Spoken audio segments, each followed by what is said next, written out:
Hey, good evening, everybody. Chief Meteorologist Brad Panovich here. You welcome into a live weather impact.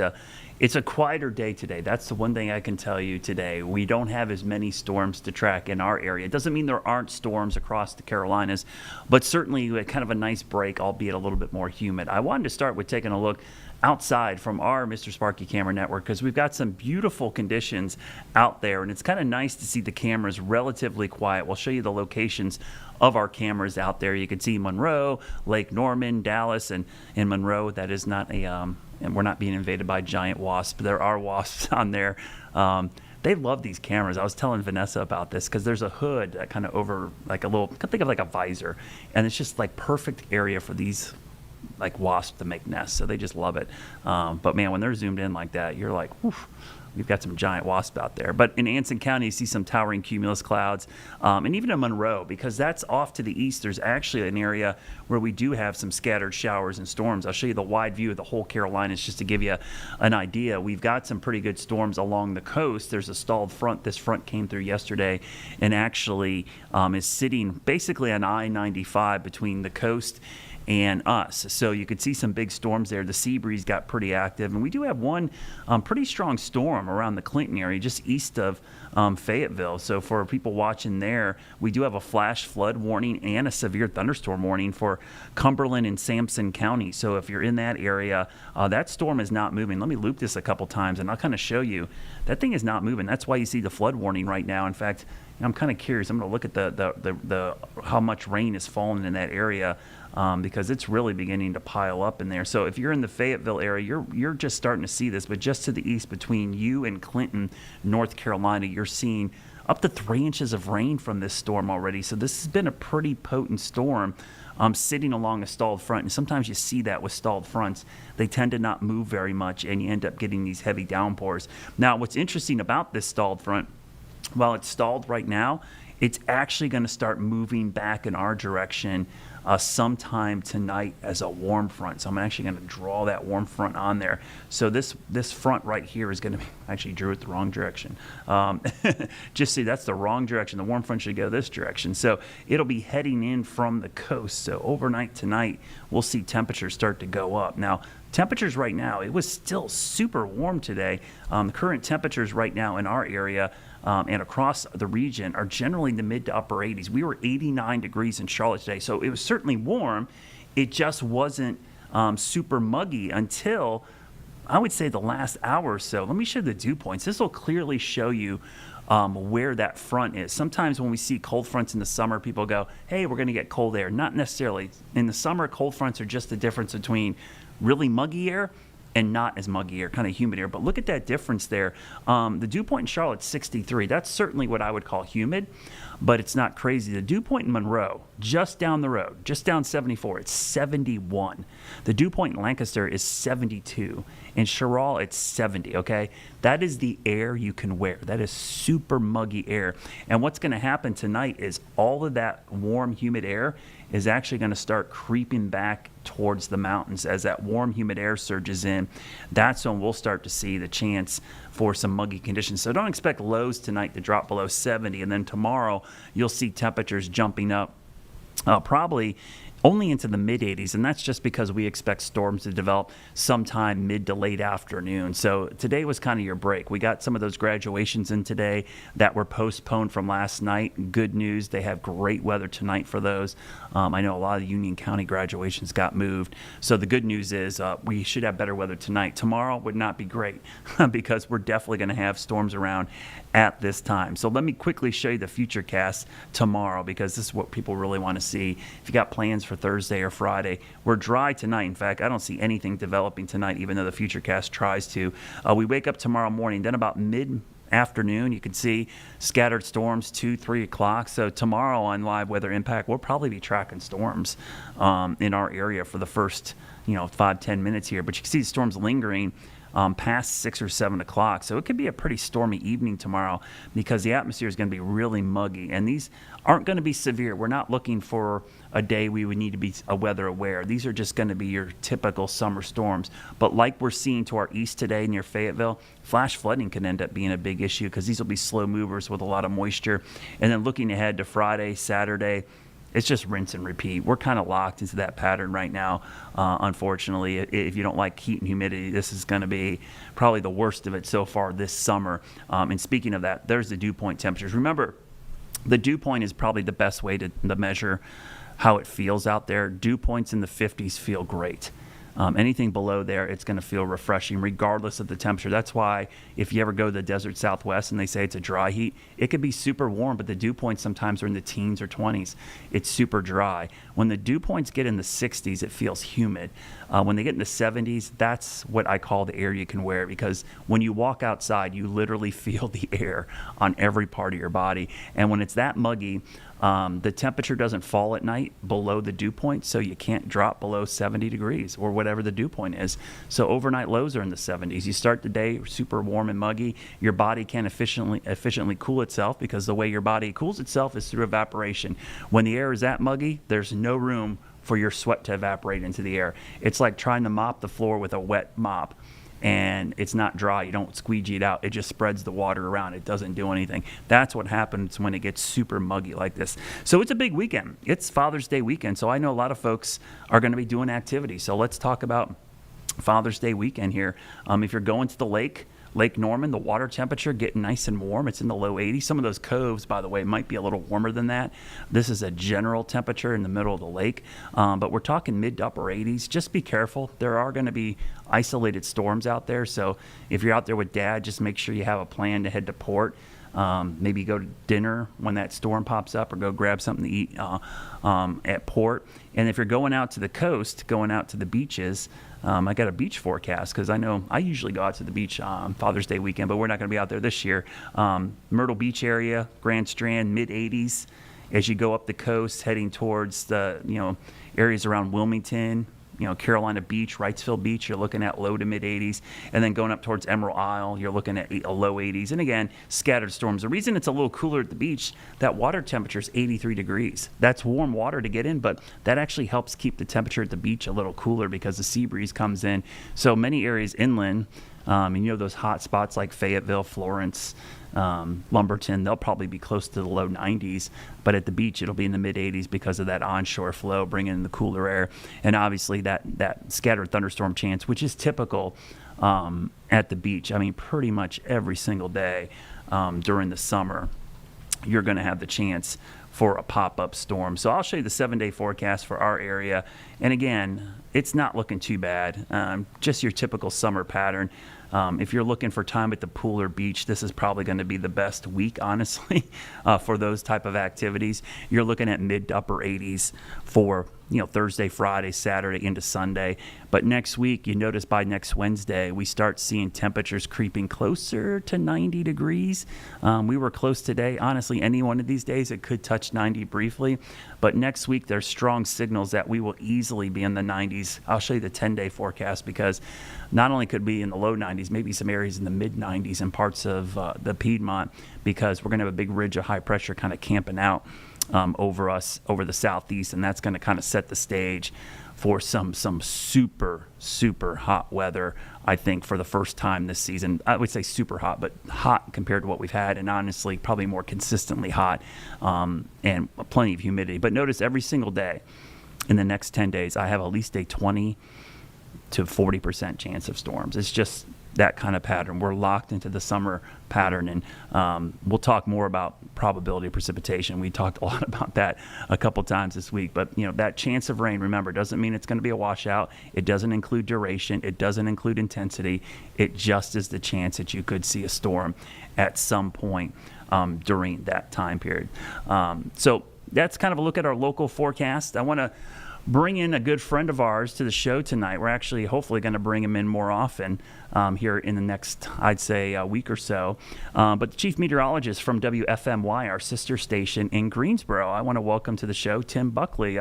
Hey, Tim, how you doing? I know you were listening to our quick wrap-up. So what are your thoughts right now about, the forecast going into Father's Day weekend for the Greensboro area?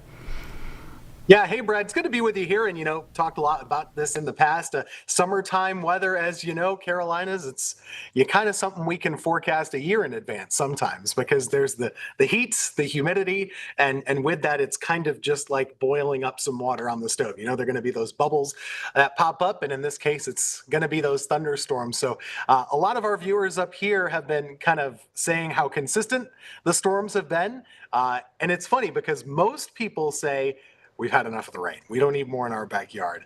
And then there are still a couple because they're so hit or miss that say, gosh, my neighborhood has been getting missed so often. We really want more of it. So it is that hit or miss pattern. It looks like we're going back to it. And curious your thoughts. It's kind of hard to distinguish between those days, right? As we go into the weekend, even into next week, most of the days are kind of looking the same. It's kind of that monotonous summertime pattern that you live here a while in the Carolinas, you kind of get used to. It's just the way it goes. Yeah, it's definitely a tough time of year because, like you said, some days, you could have storms all around you and nothing. We always get the joke of viewers who think they live in a bubble, and they don't realize it's not raining in a lot of places. It's just not your house. We're very, well, I'm selfish. I have a lawn, I have a garden, I want stuff to grow, and so you notice when it doesn't rain in your house more than anything else. Tim, last night was kind of interesting, and you sent me some pictures. I have some pictures too. It was a pretty cool night. We had a lot of isolated storms at sunset. And we had these really cool storm shadows. These are always amazing to me because the thunderstorms are the cumulonimbus clouds that we get in the summertime. People realize that those storms can get 20, 30, 40, 50,000 feet tall. They're literally a mountain in the air, in the atmosphere. And then at sunset with the low sun angle, we get some pretty cool pictures. So if Jeb could take my laptop here, we'll show a picture from Dallas last night. We actually showed this in Vanessa's show last night of this beautiful shadow cast by this storm that was off in the distance in our area, and I actually had a picture from a viewer who sent it in as well. And then you sent me a pretty cool picture as well from Dwayne Young. Talk a little bit about those. You guys got some really awesome pictures of these last night.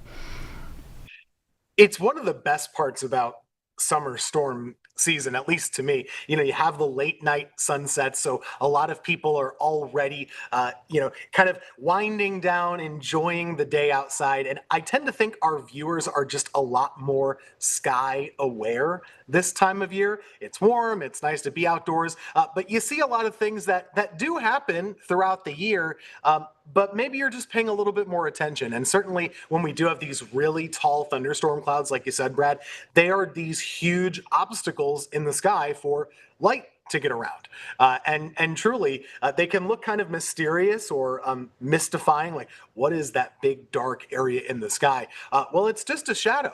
I mean, it's just like if you're in a room and you turn on a single light bulb, you put your hand right in front of it, there's going to be a big shadow in front of it that gets a little bit bigger as that light goes farther and farther away. So I think some of your tower pictures really captured that the best from that bigger perspective, where that shadow, as it goes farther and farther along in the sky, it just kind of widens out in that triangular shape. So really cool to see, a good teachable moment, a good educational moment.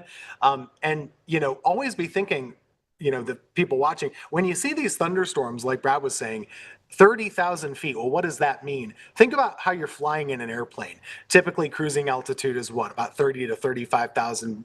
Unless you're flying from Charlotte to Greensboro, then it's 5 feet in the air. But farther and farther up you go, those are super tall clouds, and so they can really govern how far that light gets across the sky. And some of these other more colorful photos, well, that's just that typical scattering of light that we see with higher level clouds in the summertime or any time of year when they're kind of making that kaleidoscope of colors. And you're often getting a pretty good canvas to paint on when you have these thunderstorms because they're spraying so many clouds across the sky, not just the big tall thunderheads, but also they put out those high level wispy clouds as outflow almost, or we call it convective debris clouds that kind of spread out downwind from the storms. So it's good sky watching weather in the summertime. As long as it's not raining on you, you can get a pretty nice view. Yeah, it's definitely last night was really spectacular, and I love having our tower cam because we're up there pretty close to 1,500 feet at the top of that tower. I want to talk a little about national weather because we don't have a lot going on except for I was tracking that storm near Fayetteville, which I don't know if you've been watching as well. There's like one storm that's just sitting there near the coast. Oh, wow. But we were chatting earlier across the country. There's not a whole lot going on except where we do have some pretty rare severe weather out in parts of the Intermountain West, out in parts of Idaho. We actually had a tornado warning out there earlier, and that's actually where we have one severe thunderstorm watch currently in effect is in parts of western Wyoming and southeastern Idaho. I'm actually going to be in Boise. I think it's 2 weeks from now. The AMS conference is coming up. I'm going to be out there actually. I'm going to be a keynote talking about Helene to the AMS broadcast conference. So that'll be kind of a cool event. I'm looking forward to going out there. I was telling someone I was going to Boise, and they were asking me, they had no idea where Boise was. And I was trying to explain to where it was, and I was like, it's really not near anything. it's like way north of Salt Lake City. It was about as best as I could say. But if you're wondering where Boise is, I'll show it on the map here. Jeb, show my laptop here. So here's a view out west. I got all my weather data turned on here, but Boise is right there. It's like in the western part of Idaho, not too far from the Oregon border, but it really is. It's nowhere near a big city. And I can tell you it's nowhere near a big city because getting a flight there was like virtually impossible. There are no direct flights to Boise, Idaho. As beautiful it's been, I was there, I think in college was the last time I was in Boise. It is a beautiful city, but it is not easy to get to.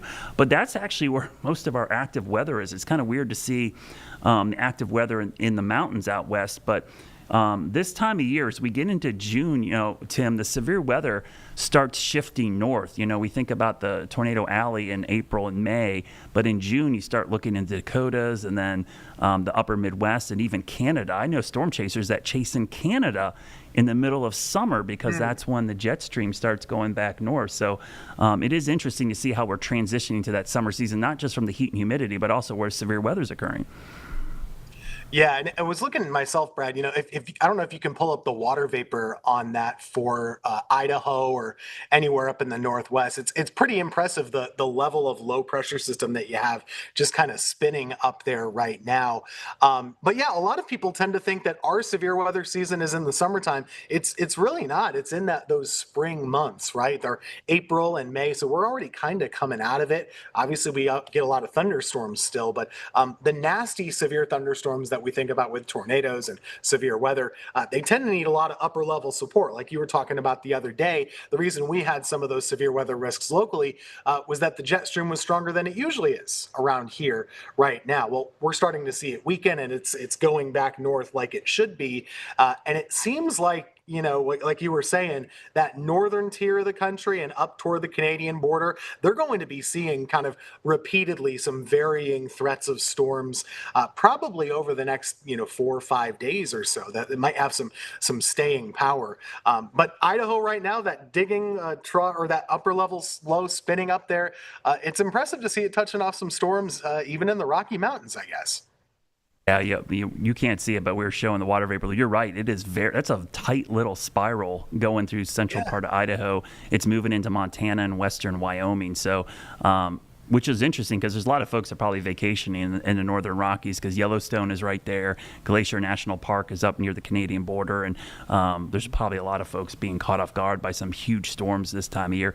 And that's always something I think about. When we get into the summer months, people are traveling to different parts of the country, summer vacations, school's out now, and you're going to run into some crazy weather in different parts of the country. And so if you're traveling the Midwest, this is kind of getting into their severe weather season. And that part of the country in particular, the northern Rockies, that's kind of known as hail country up there, man. Parts of Idaho and Montana and Wyoming and Dakotas, they get some monster hail in the summer months because that elevated mix layer, which is dry air in the mid-levels coming off the mountains, tends to really produce some monster hail.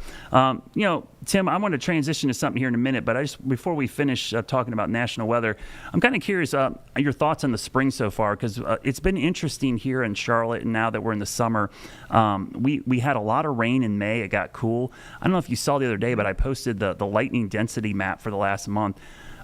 There was not much lightning. We had a ton of rain in May and early June, but not a lot of lightning. What did you guys experience up there in the Triad?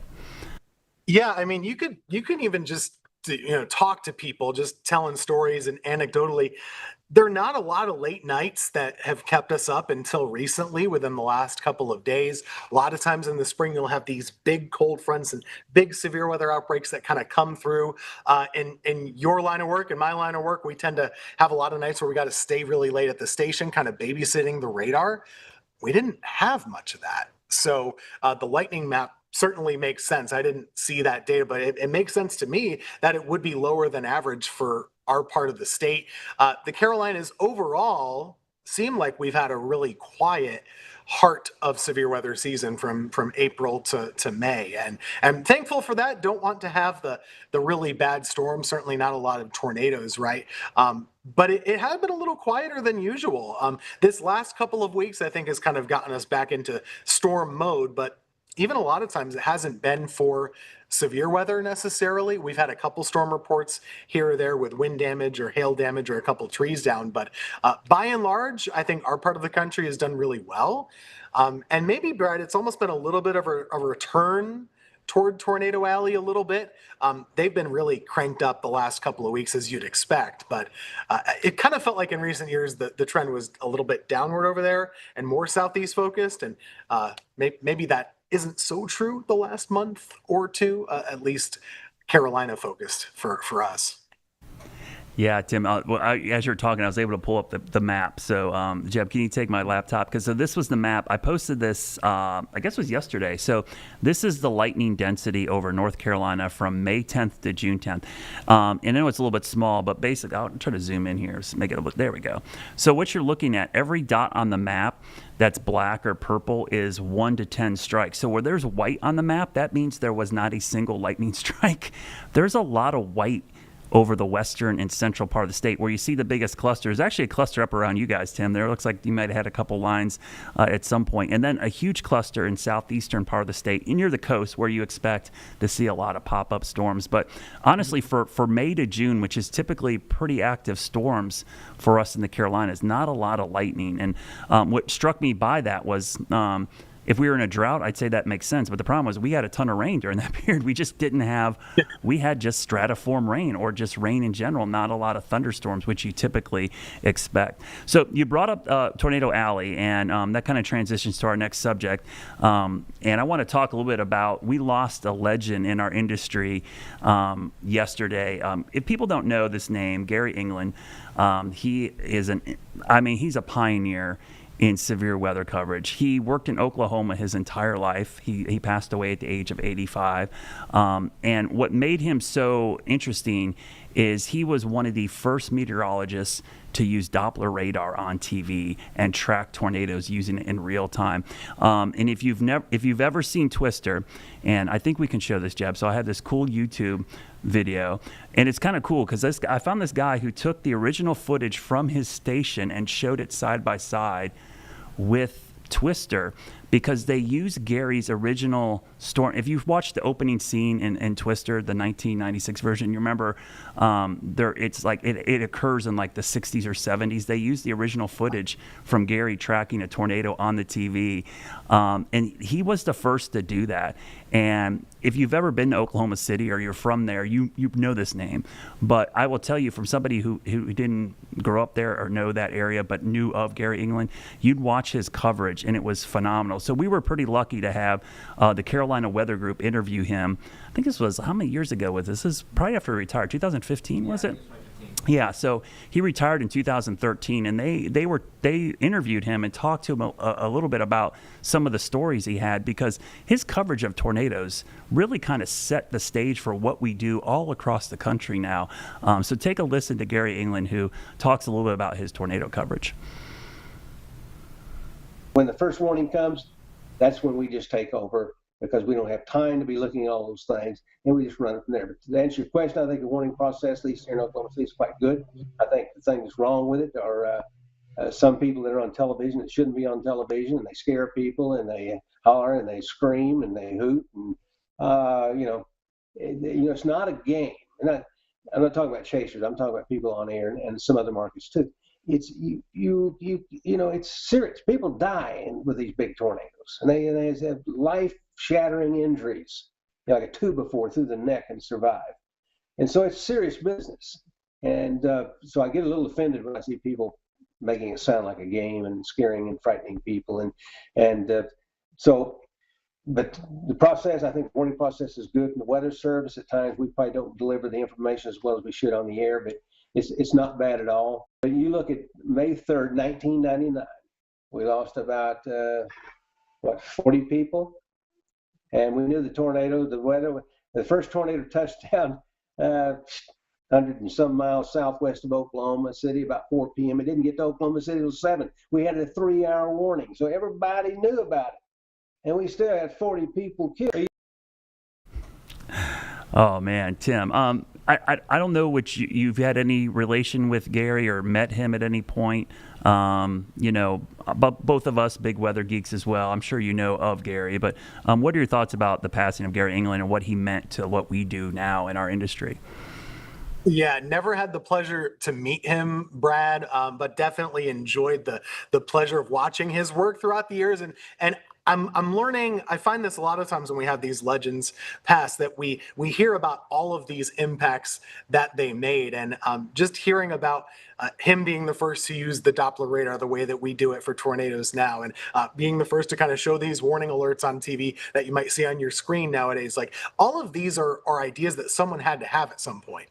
And someone had to kind of fight for and say, this is what we should be doing. So the fact that that was laid out so long ago, even, I mean, those decades and decades ago, that's so impressive and such a legacy to leave for us to follow. And I love that message in the clip you just played right there. These are people's lives that we're talking about when we talk about bad storms, especially tornadoes.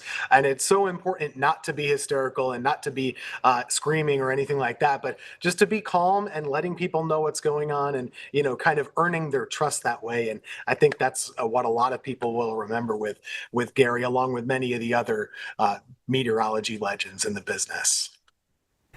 Yeah, I don't know if you've ever watched Oklahoma City television during a tornado warning, but it is it is something to behold. It is like to see where he started. I remember watching him the first time and him talking to chasers. They had chasers all over the place. They would call him on these two-way radios, and they had helicopters in the air. It was just it was something to behold. And to think about in the 70s, you mentioned this, in the 70s, he was using radar on TV. I wonder what the TV consultants were telling him back then. Probably telling him, what are you showing? But when I talk to people that lived in that area and know him, they honestly will tell you he saved people's lives. He did. And I think that is probably the most the most telling thing you can tell about somebody's status is that they appreciate that they saved your life. So we're running out of time here, Tim. I know this would go quick. Again, for everyone just joining us now, Tim Buckley from WFMY. He's going to be on our show quite a bit. We'll be tag teaming a lot of stuff together. Before we leave, Tim, anything you want to tell the viewers before we head out? We got about 10 seconds. Yeah, just happy to be here, happy to be a part of it. If y'all have any weather questions, anytime, feel free to hit up Brad up or me up in Greensboro as well. But we have plenty of time to answer those as we go forward. All right, thanks, Tim. Don't go anywhere. In 2 minutes, you'll see Vanessa, and we'll have more Impact News coming up.